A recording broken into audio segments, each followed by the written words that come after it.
मेरे जिगरी दोस्तों, नमस्कार।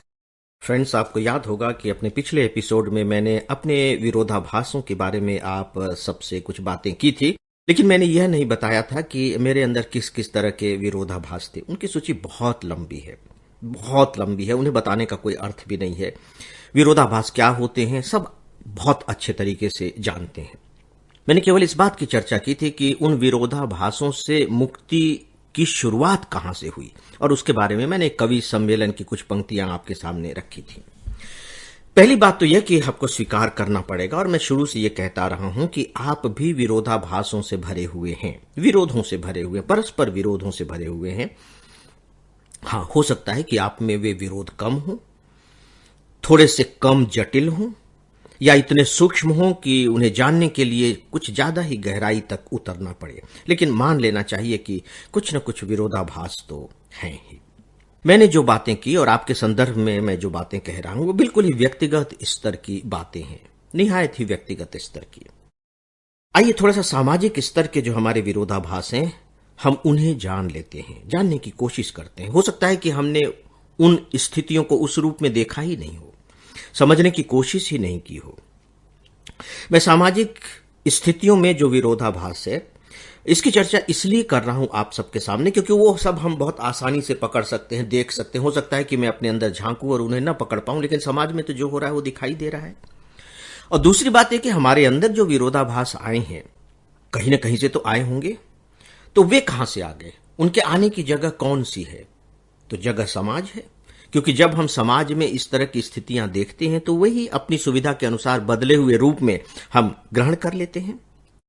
तो आइए कुछ ऐसी स्थितियों को हम यहां देख लेते हैं, समझ लेते हैं। आपने बहुत कुछ सुना होगा, बहुत कुछ देखा होगा। घर परिवार से आइए शुरू करते हैं, देखते हैं कहां तक पहुंच पाएंगे। हम लोगों के समय में व्यंग में एक कहावत कही जाती थी, और जो सही भी थी, कि जब बहू घर में नई नई आती है तो एक बात तो ये कही जाती है कि बस बेटी आ गई, हमें तो बेटी की चाह थी और बेटी आ गई।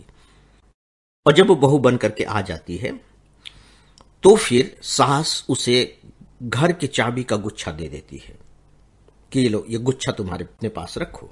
गुच्छा दे देती है, मतलब कि इस घर में अब जो भी मूल्यवान चीजें, भाई चाबी में तो आप महत्वपूर्ण चीजें ही रखेंगे, उन सब की देख रेख अब तुमको करनी है, और उन सब पर तुम्हारा अधिकार है, समान अधिकार है। लेकिन उसके साथ ही साथ एक वाक्य और भी जोड़ देती है। ये कहावत है, व्यंग में कहावत है कि देखो, जो ढका छिपा है उसे हाथ मत लगाना। यानी कि चाबी लटका करके तो छम छम छम छम घूमो, लेकिन इन चाबियों के ताले वाले बक्से में जो कुछ भी है उन्हें देखना मत, यानी कि इन चाबियों का इस्तेमाल मत करना। तो फिर आपने चाबियों का गुच्छा दिया क्यों? आप विरोधाभास देख रहे हैं कि आपने थमा दी, उसके मन में यह भावना पैदा कर दी कि भाई अब तो मैं मालकिन हूं, मैं कुछ भी कर सकती हूं, अगर चाबी है तो खोल करके देख सकती हूं, लेकिन आपके इंस्ट्रक्शन है कि नहीं, उसे हाथ मत लगाना। इस विरोधाभास के बारे में सोचिए। इस तरह के बहुत से विरोधाभास मिलेंगे। मैंने अभी अभी कहा कि हम तो बेटी लेकर आए हैं, लेकिन क्या सच में ऐसा होता है? और ये मैं एक तरफा बात नहीं कर रहा हूं कि जिस परिवार में वो लड़की आई है बहू बन करके, उन परिवार वालों का व्यवहार कैसा है, या ये जो बहू आई है इसका अपना व्यवहार कैसा है। मैं किसी को परफेक्ट नहीं मान रहा हूं, मैं केवल ये बता रहा हूं कि विरोधाभास कैसे जन्म लेते हैं, और वो प्रोमिनेंटली हमारी सोसाइटी में मौजूद है।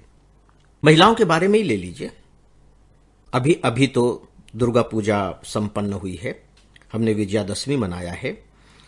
जितने भी लोग थे मैंने देखा कि सब कन्या भोज करा रहे हैं, कन्या भोज करा रहे हैं, यानी कि छोटी छोटी बच्चियों को घर में मिला बुला बुला करके और उन्हें भोजन करा रहे हैं, और अच्छी किस्म का भोजन करा रहे हैं, मतलब हलवा पूड़ी खीर ये सब खिला रहे हैं। यानी कि हम देवी मान रहे हैं, और वो कन्या एक एक दिन में तीन तीन चार चार घर जाकर के खाने को मजबूर है, क्योंकि इतनी कन्या है ही नहीं कि सभी घरों की मांग को पूरा कर सके। तो चलिए हम उन्हें देवी मान रहे हैं। लेकिन हमारे वास्तविक जीवन में क्या स्थिति है? क्या वास्तविक जीवन में हम उन्हें उस रूप में स्वीकार कर पा रहे हैं, या हमारा व्यवहार किस तरीके का है? तो यहां क्या आपको विरोधाभास दिखाई नहीं दे रहा है? और वो भी छोटा मोटा विरोधाभास नहीं, बहुत ही जबरदस्त किस्म का विरोधाभास। मुझे लगता है कि अगर हम अपने ग्रंथों को पढ़ें तो भारतीय ग्रंथों में सदाचार, सद्व्यवहार, सत्य अच्छे आचरण की जितनी गहरी बातें कही गई है, गहरी और मल्टी डायमेंशनल बातें कही गई हैं, व्यापकता के साथ बातें कही गई हैं, शायद ही किसी दूसरे दर्शन में हो, शायद ही। लेकिन हमारा अपना जीवन कैसा है? हम बातें तो सुनते हैं, अच्छी भी लगती हैं, उनकी तारीफ भी करते हैं, और जब दो लोग आपस में बातचीत कर रहे होंगे ना, तो सब बातचीत करने में इतने सिद्धस्त होते हैं और इतनी अच्छी बातचीत कर रहे होते हैं कि लगता है कि यार ये आदमी कितना भला है। लेकिन जैसे ही वो जाता है, उसके बारे में पूछिए तो आप निर्णय लेंगे कि भगवान बचाए। आप देख रहे हैं यहां विरोधाभास, यही विरोधाभास हमारे सब कॉन्शियस माइंड में पहुंचते हैं और हमें भी विरोधाभासों से भर देते हैं, क्योंकि हमारी जो दृष्टि है वो स्पष्ट नहीं रह पाती। तो दोस्तों प्लीज इन सब पर आप गंभीरता से विचार करें, देखेंगे कि आपका जीवन कितना निर्मल होता चला जाएगा। और अंत में एक सूचना कह लीजिए या एक बात कह लीजिए कि आप सबको मालूम है कि कल से मेरी 15 दिन की क्लासेस शुरू हो रही हैं, जिसे मैं अपना कुंभ मेला कहता हूं। तो दोस्तों, लेकिन आपको डेली ऑडियो लेक्चर और life management as it is सुनने को मिलता रहेगा, उसमें कहीं कोई अवरोध नहीं आएगा। बस फर्क इतना है कि वे सब के सब प्री रिकॉर्डेड हैं, तो आप उन्हें भी उसी तरह से सम्मान दें, स्नेह दें। और अब मुझे इजाजत दें। नमस्कार।